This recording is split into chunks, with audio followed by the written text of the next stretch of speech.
대전평화교회와 한신교회 교우들을 위한 새벽 말씀 나눔입니다. 오늘은 2023년 2월 21일 화요일입니다. 오늘 하루 여러분의 삶을 살피시고 보호하시는 하나님께서 여러분들에게 크신 은총과 위로하심과 복주심으로 함께 하시기를 주님의 이름으로 축원드립니다. 오늘 함께 나눌 말씀은 야고보서 3장 13절로부터 18절까지 말씀입니다. 야고보서 3장 13절로부터 18절까지 말씀입니다. 여러분 가운데서 지혜 있고 이해력이 있는 사람이 누구입니까? 그러한 사람은 착한 행동을 하여 그의 행실을 나타내 보이십시오. 그 일은 지혜에서 오는 온유함으로 행하는 것이어야 할 것입니다. 여러분의 마음속에 지독한 시기심과 경쟁심이 있으면 자랑하지 말고 진리를 거슬러 속이지 마십시오. 이러한 지혜는 위에서 내려온 것이 아니라 땅에 속한 것이고 육신에 속한 것이고 악마에게 속한 것입니다. 시기심과 경쟁심이 있는 곳에는 혼란과 온갖 악한 행위가 있습니다. 그러나 위에서 오는 지혜는 우선 순결하고 다음으로 평화스럽고 친절하고 온순하고 자비와 선한 열매가 풍성하고 편견과 위선이 없습니다. 정의의 열매는 평화를 이루는 사람들이 평화를 위하여 그 씨를 뿌려서 거두어 드리는 열매입니다. 야고보서 3장 13절로부터 18절까지 말씀입니다. 새번역 성경의 말씀으로 읽어드렸습니다. 샬롬. 어제 하루는 하나님의 은혜 안에서 평온한 하루 되셨습니까? 여러분의 삶을 복되게 하시고 아름답게 하시며 여러분의 삶을 참된 기쁨 가운데 이끄시는 하나님의 그 이끄심과 인도하심이 경험되신 복된 날 되셨나요? 바라기는 오늘 하루 여러분의 삶을 아름답게 하시는 하나님께서 더 큰 은혜와 축복으로 여러분의 삶들을 만들어 가시길, 그래서 하나님의 일하심이 여러분들 가운데 경험되어지는 복된 날 되시기를 주님의 이름으로 축원드립니다. 오늘 우리가 함께 읽은 야고보서, 이 야고보서는 예수님이 우리의 구세주이십니다, 이것을 고백하고 증언하는 메시지보다 교회 내에 실제적으로 일어나는 여러 가지 갈등과 분열, 또 그런 위기를 슬기롭게 극복해내는 방법에 주안점을 두고 기술한 성경입니다. 바꿔 말하면 누구한테나 적용될 만한, 특히 사람들과의 관계에 있어서 도움이 될 만한 격언을 제공해 주는 것이 야고보서다라고 볼 수 있을 것 같습니다. 오늘 읽은 이 야고보서 3장, 이 3장 전반부가 말에 대한 구체적인 교훈으로 혀는 파괴적인 힘이 있으니 말할 것을 주의해라, 이런 것들을 권면했다면 3장 이 후반부에서는 더 근본적인 교훈이라고 할 수 있는 태도에 대한 이야기를 나누고 있습니다. 특별히 위에서부터 내려온 지혜, 성결과 온유함, 화평과 관용, 양순과 긍휼, 이런 마음가짐들, 이런 성품들에 대해 강조하고 있는 내용입니다. 다들 잘 아시다시피 세상에는 참 다양한 사람들이 있습니다. 이해관계에 있어서 자기 주머니 채우는데 한 박자 빠른 사람이 있기도 하고, 넉넉한 마음으로 자기 것을 내어주는데 한 박자 빠른 사람이 있기도 합니다. 남의 얘기를 무시하며 자기 주장을 어떻게 해서든 관철시키려고 하는 이들이 있는가 하면 묵묵히 다른 사람의 말을 경청하고 거기에 공감해주고 포용해주려는 이들도 있습니다. 성격이 급한 사람도 있고 매사에 느긋하게 대처하는 사람도 있으며 사람들과 어울리는 걸 즐겨하는 사람이 있는 반면 혼자 가만히 있기를 좋아하는 사람도 있습니다.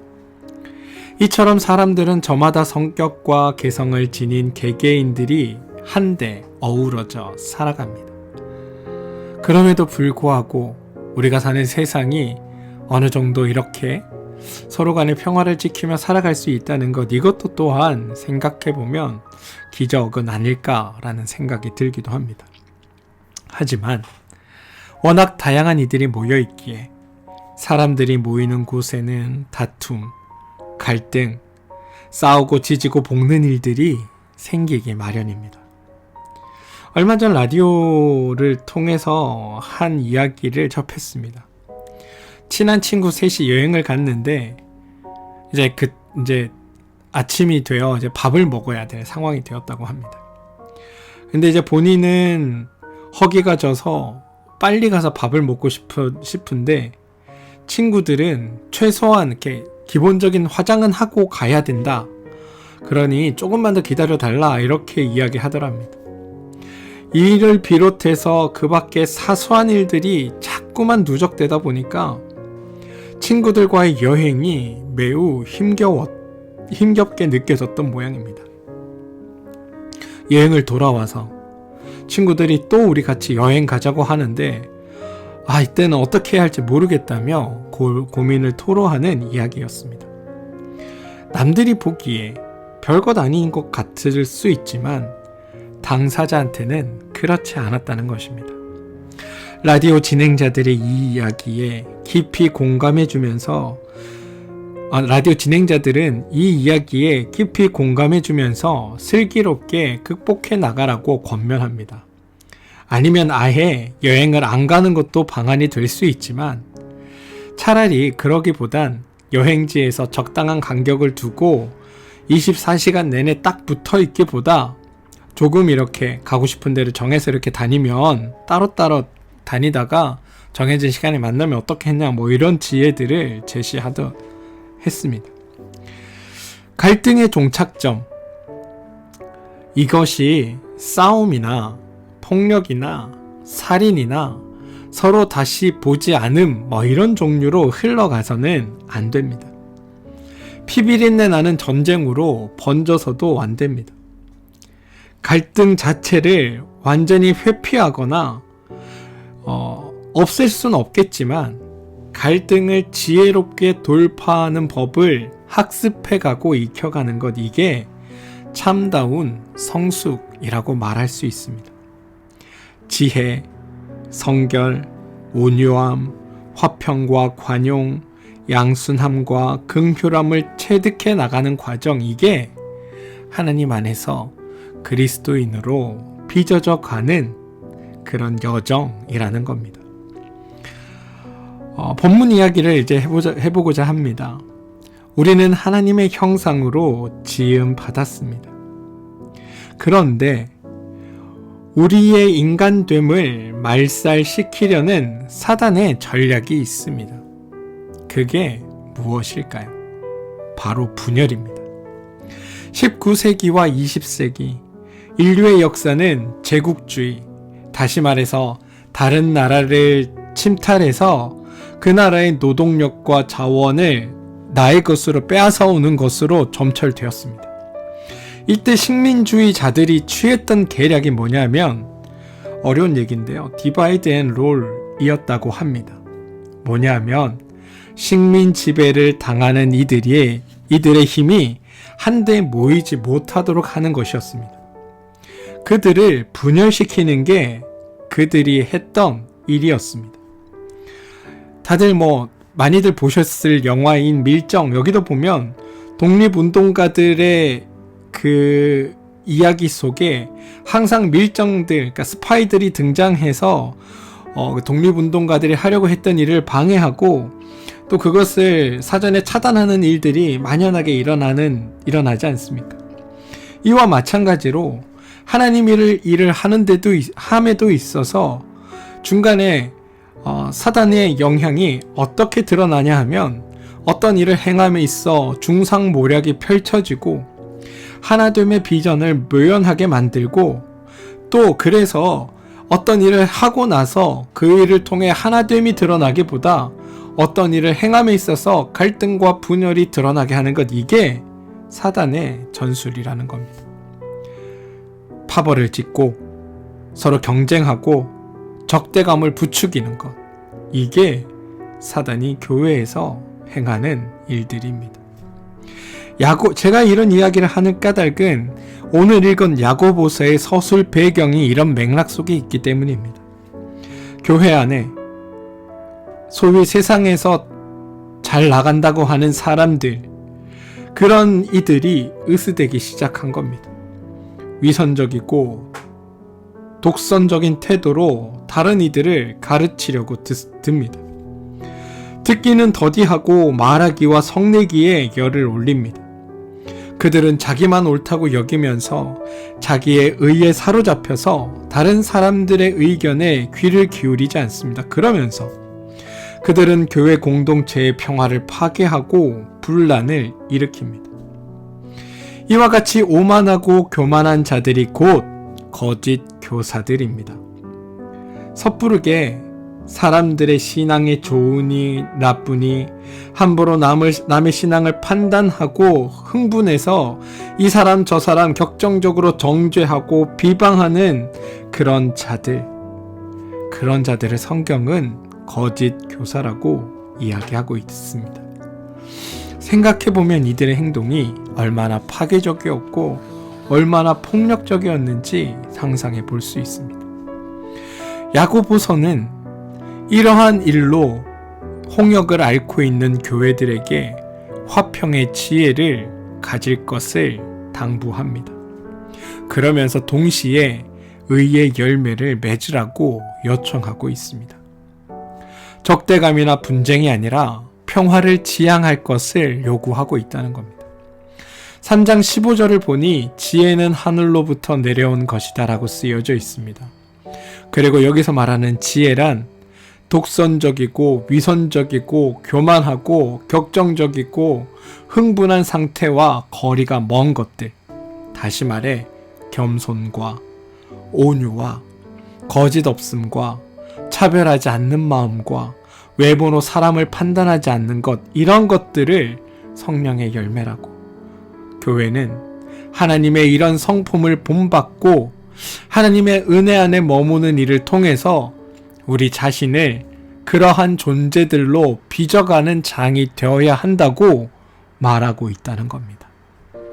사랑하는 성도 여러분, 그리스도의 마음가짐은 그저 오늘 주어진 하루하루를 주님을 닮아가는 것, 하나님의 은혜 가운데 머물며 나에게 베풀어 주시는 하나님의 행하심을 보고 그것에 감사하고 감격하며 그 사랑에 감동되어 나 또한 하나님을 기쁘시게 할 수 있는 더 나은 존재로 변화되어 가는 것, 그렇게 하나님께 지음을 받아가는 것, 여기에 초점을 두는 것, 이게 그리스도인들의 참된 마음가짐입니다. 사실 우리는 분쟁과 갈등이 끊일 새 없는 세상에 살고 있습니다. 그러다 보니 우리의 영혼은 하나님께서 처음 우리를 지으셨을 때와는 달리 납작하게 변해버렸습니다. 마음이 늘 달아올라 있으니 잣다란 일에도 크게 출렁입니다. 가지 많은 나무에 바람 잘 없다는 말처럼 우리는 너무나 많은 일들에 노출되어 그곳에서 평화를 누리지 못하며 살아갑니다. 그럼에도 주님은 이렇게 우리에게 당부하십니다. 평화를 이루는 사람은 복이 있다. 하나님이 그들을 하나님의 자녀라고 부르실 것이다. 마태복음 5장 9절의 고백입니다. 하나님은 사람이 된다는 것은 평화를 이루는 사람이 되어야 한다라고 말씀하고 있다는 겁니다. 내심 천국을 맛보며 평화를 누리는 사람으로 살라가 아니라 너희가 하나님의 그 은혜 가운데 천국을 맛보며 평화를 누렸다면, 평화가 무엇인지 알았다면 하나님께 받은 그 사랑과 위로와 은혜의 힘으로 혼돈의 세상 한복판에서 너희가 그 평화를 지키며, 아니 그 평화를 이루며 그 평화를 드러내며 살아가는 사람이 되어야 한다라고 말씀하고 계시다는 겁니다. 근데 여러분, 주의해야 할 점이 있습니다. 세상이 어떠하든지 나만 괜찮다, 나만 문제 없으면, 나만 평안하면 다 좋다라는 태도를 유지하면서 세상의 것과 초연하여 살아가는 것을 믿음으로 치장하는 이들이 있다는 겁니다.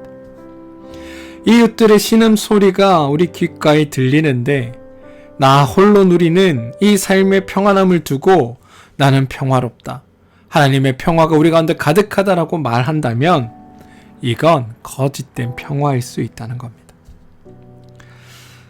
로마의 평화라는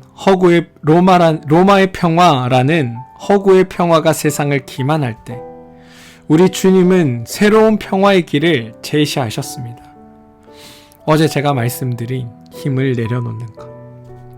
로마의 평화는 힘을 바탕으로 한 평화고, 차이와 이견을 용납하지 않은 평화고, 언제든 폭력으로 상대를 제압할 준비를 다 갖춘 평화였습니다. 그러나 예수님은 모든 사람이 하나님의 그 사랑 가운데 하나님의 형상을 지닌 존엄한 존재로 인정받는 세상, 어느 누구도 욕망 충족을 위한 수단으로 대접받지 않는 세상, 사람들이 저마다 자기의 삶의 주체가 되어 살아가는 세상을 꿈꾸셨습니다. 그게 참된 평화라고 말씀하고 있다는 겁니다. 사랑하는 성도 여러분, 바라기는 여러분의 오늘이 그러한 하나님의 꿈꾸신 세상을 이루며 살아가는 여러분들 되어주시기를 소망합니다. 먼저 여러분에게 베푸시는 하나님의 그 은혜와 사랑과 축복 속에 여러분 안에 머무는 하나님의 평화를 체험하신 후에 그 체험된 은혜로 세상을 살아가 주시기를, 여러분이 받은 그 사랑으로 여러분 주변에 있는 이들을 대하며 나아가시기를, 그래서 여러분의 주변을 참 평화로 물들이는 삶으로 살아내시기를 주님의 이름으로 축원드립니다. 우리가 발딛고 살아가는 이 땅에 여러분이 서서 하나님의 은혜를 누리고 봉사하는 그 교회에 참된 하나님의 평화가 이루어지기를 주님의 이름으로 축원드립니다. 함께 기도하겠습니다. 하나님, 내가 지금까지 너무나도 오랫동안 평화를 싫어하는 사람들과 더불어 살았구나 라고 탄식한 히브리 시인의 고백이 아프게 다가옵니다. 그는 나는 평화를 사랑하는 사람이지만 내가 평화를 말할 때 그들은 전쟁을 생각한다고 말합니다. 사나운 세상에서 평화를 추구하기란 여간 어려운 일이 아닙니다. 하지만 평화를 이루는 사람이 되지 않고는 하나님의 자녀가 될 수 없음을 알기에 주님, 용기를 내겠습니다. 평화 세상을 위한 우리의 꿈이 거친 세상에 부딪혀 좌절되는 일이 없게 하나님, 우리가 힘을 내겠습니다. 우리를 지켜주시고 우리의 삶에 하나님의 평화를 이루어 주십시오. 예수님의 이름으로 기도합니다. 아멘. 오늘 함께 중보하며 기도할 제목을 나누겠습니다. 몸과 마음의 힘듦으로 인해 어려움을 겪고 있는 교우들을 위해 기도합시다. 무엇보다도 그들의 삶에 평화가 깨져 있는 분들은 바로 이런 분들입니다. 육신의 연약함으로 힘겨워하고 있는 우리 교우들, 마음의 상처로 어려움을 겪고 있는 교우들, 삶의 고단함으로 힘겨움으로 어쩔 줄 몰라 하고 있는 우리 교우들, 그들 가운데 하나님의 평화가 이루어지고 우리가 그들을 도울 방법이 있다면 우리 삶에서 그들을 위해 무언가 행할 수 있는 일들이 우리에게 있게 해달라고 여러분 기도해 주시길 부탁드립니다.